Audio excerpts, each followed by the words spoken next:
नहीं, मेरा एक्सपेक्टेशन था कि 1,000 करोड़ कमाएगी पिक्चर, पर वो नहीं कमा पाई।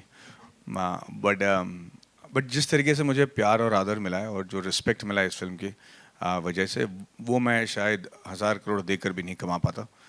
ये बात तो ये है कि वो बात तो सही है कि हर एक जिन्होंने भी पिक्चर देखा है, मैंने बहुत दिनों के बाद थिएटर में लोगों को ताली बजाते हुए या रोते हुए बाहर निकल कर, या पिक्चर खत्म होने के बाद कई मिनटों तक वही चेयर पर बैठ कर किसी फिल्म के बारे में सोचना, ये सब चीज़ों मैंने कभी देखा ही नहीं था। और अपनी फिल्म में देखकर मुझे बड़ा गर्व महसूस हो रहा है। ओके, अगर ऐप की बात की जाए तो सोशल मीडिया पे आप कितना टाइम स्पेंड करते हो डेली वो अगर? चूंकि मेरा फिल्म अभी थिएटर में है तो काफ़ी टाइम स्पेंड करता हूँ। जब थिएटर से उतर जाएगी और ओटीटी में आ जाएगी, या फिर जब सब कुछ शांत हो जाएगा, फिर तो मैं वो सोशल मीडिया को क्या, फ़ोन को फेंक लेता हूँ मैं। Thank you. Thank you. कितना वक्त लगा उस कैरेक्टर से निकलने में, हाँ यार, तो और एक्चुअली कितना कुछ रह गया आपके अंदर? तो नंबी नारायण से धुलने के लिए मैंने एक सीरीज की कॉल डीकपल्ड, जहाँ पे मैं बिल्कुल विपरीत किस्म का एक कैरेक्टर बनकर आया था। तो उससे मुझे लगा कि मैं नंबी नारायण से बाहर निकल चुका हूँ, वरना ये बहुत डिफिकल्ट है बाहर निकलना।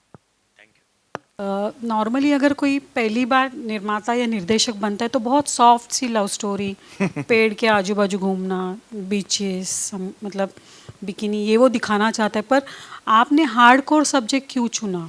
ओ यार, आज तो कोई नहीं देखना चाहता बिकिनी विकिनी, मतलब वो मैं अगर निर्देशक करूँ नहीं करूँ फर्क नहीं पड़ता। आजकल तो पेड़ के सामने आसपास भी आप गए ना, तो पिक्चर देखने से मना कर देते लोग। तो वो तो क्राइटेरिया था ही नहीं। तो मैंने कहा, और मैं डायरेक्ट नहीं करने वाला था, ये एक्चुअली कोई और डायरेक्ट करने वाले थे, पर एन मौके पर वो नहीं डायरेक्ट कर पाए। तो हमारे पास दो चॉइस था कि पिक्चर छोड़ दो, ड्रॉप कर दो, या फिर मैं इसको डायरेक्ट करूं, क्योंकि मैंने लिखी थी कहानी।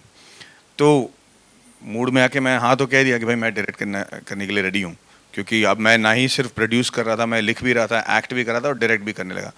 तो हाँ, जब तक मैं सेट पर पहुंचा नहीं, मुझे समझ में नहीं आ रहा था कि मैंने कितनी बड़ी रिस्पॉन्सिबिलिटी ले ली। तो जब मैं सेट पे पहला दिन पहुंचा, तब मुझे समझ में आया कि ये कितनी बड़ी रिस्पॉन्सिबिलिटी है। तो it was not by choice, it happened, and I just rose to the occasion, that's all. मतलब रिस्क लेना आपके लिए पॉजिटिव रहा यहाँ पर? In every sense of the word. Thank you.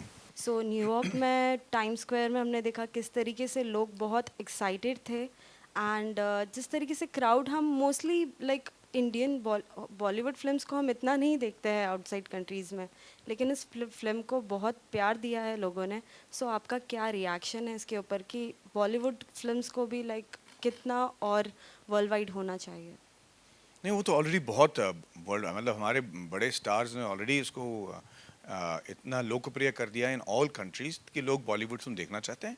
और रॉकेटरी को जो प्यार मिला है उसका तो मैं, मतलब मैं तहे दिल से शुक्रिया गुजार अदा करना चाहता हूँ, क्योंकि पता नहीं मैं कैसे रिएक्ट करूँगा। इस ऐसे रिएक्शंस मैंने कभी देखे नहीं हैं। कोई भी फिल्म के लिए मैंने नहीं देखे। मतलब मैंने थ्री इडियट्स के लिए क्लैपिंग सुनी थी और स्टैंडिंग ओवेशन देखा था, पर इसके लिए जो मैं रिएक्शन देख रहा हूँ, मतलब लोग तो तहे दिल से कह रहे हैं कि sorry Nambi sir and thank you Madhavan.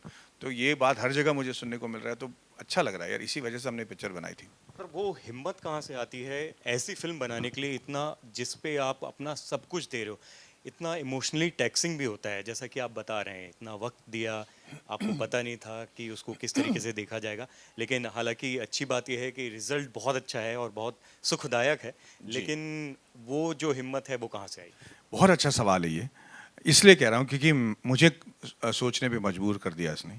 देखिए, नंबी नारायण साहब मेरे पिताजी या मेरे रिश्तेदार तो हैं नहीं, ठीक है, मुझे उनसे कुछ लेना देना नहीं है।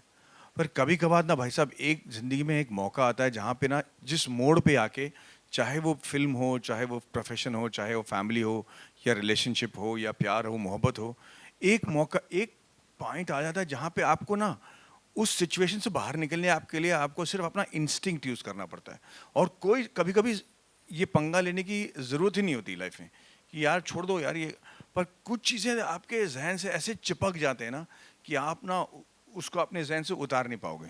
तो नंबी नारायण साहब से मिलने के बाद मुझे कई महीनों तक मैं उनके बारे में सोचता रहा, मैं नींद में उनके बारे में सोचता रहा। मैं, मतलब उनकी कहानी और जो दर्दनाक सिचुएशंस उनके लाइफ में हुए हैं, मुझे लग रहा था अगर मेरे साथ ऐसा होता तो क्या होता, हमारे देश में ऐसा क्यों हो रहा है ऐसे लोगों के साथ।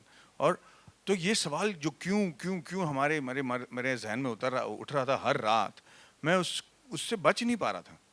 बस एक ही मतलब मेरे को रास्ता दिखा दे कि चलो इसकी कहानी मैं बता ही देता हूँ यार, मेरे पास और कोई चारा नहीं है।